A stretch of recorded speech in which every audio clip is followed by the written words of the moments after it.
Hey you guys, so a ton of you were requesting for me to do a look using the Manny Makeup Geek palette. So that is what I have for you guys today. I tried to mix in a few other products so that it would look a little bit different from all the other tutorials that are already kicking around out there. Alright, let's jump into this. I'm just going to start by applying my Makeup Forever HD foundation stick. I don't want to apply too much of this just because I don't feel like that much coverage today, you know what I mean? And then I'm going to go ahead and quickly blend that out with a foundation brush. You can just use any kind of buffing brush for this.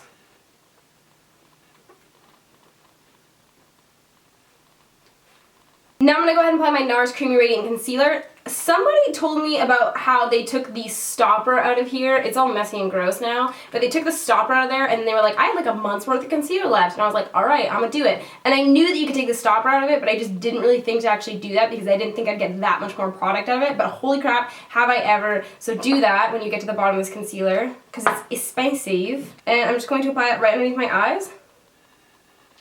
And I'm going to go ahead and buff that out with my trusty little brush that's just falling apart and will one day not be a brush anymore, but rather just a metal ferrule. And that's what I'll have to blend out my concealer with. And you can go ahead and lay that concealer down wherever else you need some extra coverage. Now I'm going to go ahead and apply my Paint Pot in Soft Ochre for my base. Oh my god, it's so fresh and new. Wow, that just applies like a dream. You know when you get something that's like new and it's not like crusty and gross and then it's just like you realize how you've really been like whittling down the last of that product and it's all like crispy and disgusting when you put it on.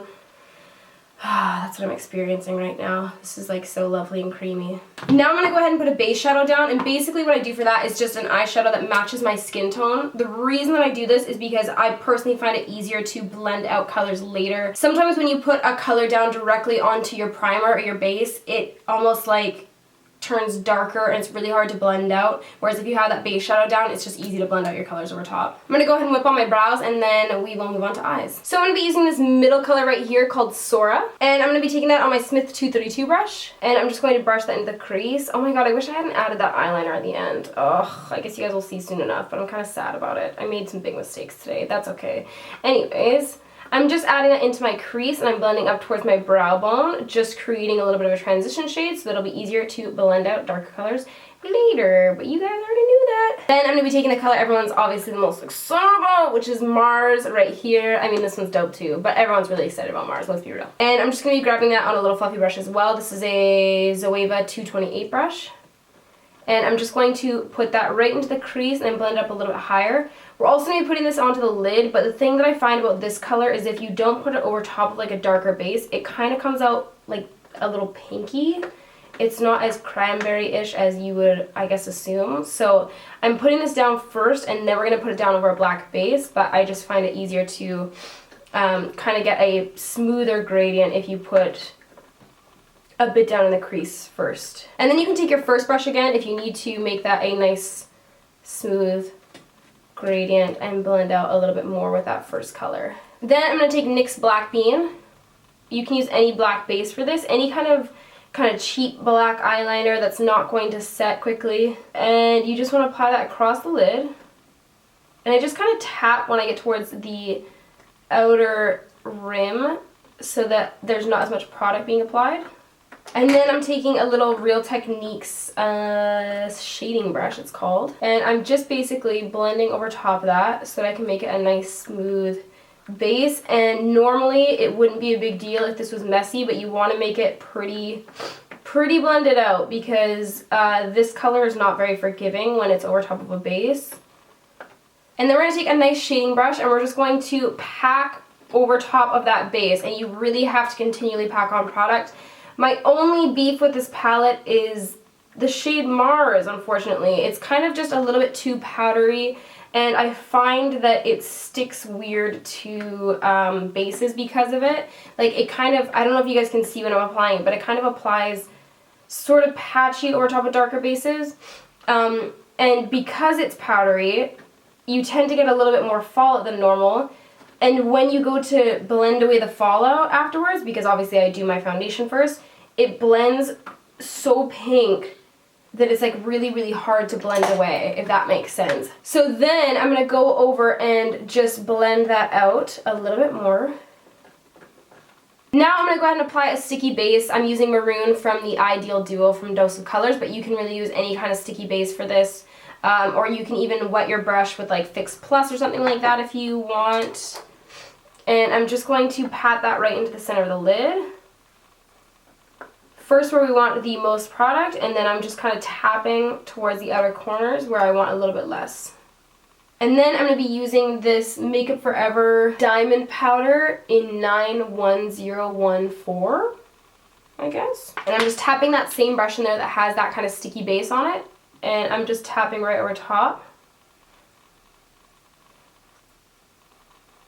Again, first where we want the most product, and then once you have less glitter on your brush, you can kind of work towards those outer corners. If you tap down on like the corners first, for instance, that's not where you want the glitter, but that's where you're going to get the heaviest deposit of color, so it's going to be like this big chunk of glitter all of a sudden, and then you'll kind of have to do glitter across your entire lid, which, I mean, that's not the worst thing. If I could do this look over, I would have skipped the winged liner, but I'm going to do the winged liner anyway. So I am going to just first apply a little black half wing.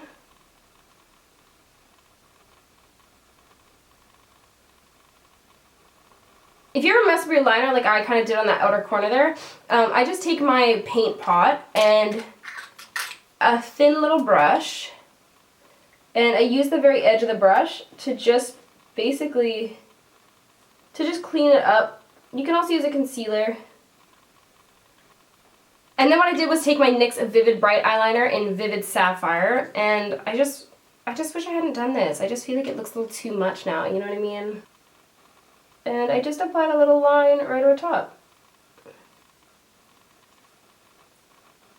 I really like doing this when I'm wearing like a neutral eye. Obviously this isn't like particularly neutral, but I love doing this kind of like little eyeliner accent when I'm wearing a neutral eye, because I just think that it adds like the tiniest little pop of color, but it's not too much. It's like super wearable.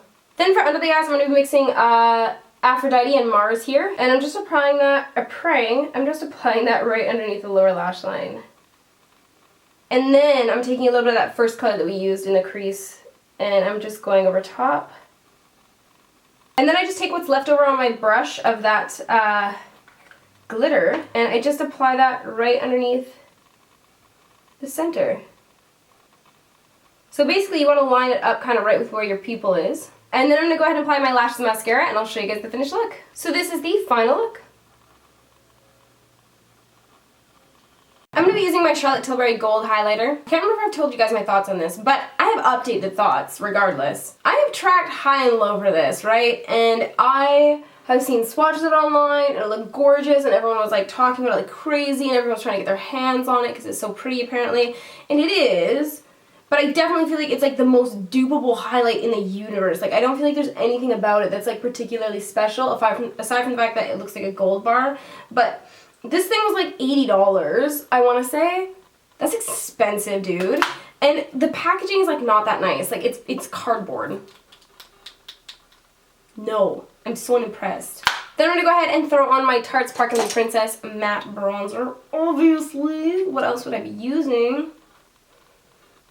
Just right underneath the old cheekbones. And on the sides of the head. I think I'm going to go ahead and apply this. This is the Stila Stay All Day liquid lipstick in Bocce, I think it's called. Another thing I searched high and low for. There you have it. Let's take my clip out. So that is everything, you guys. I hope you enjoyed this video and learned something cool today. Let me know what you'd like to see next in the comments below, and I will get back to you. Alright guys, peace out.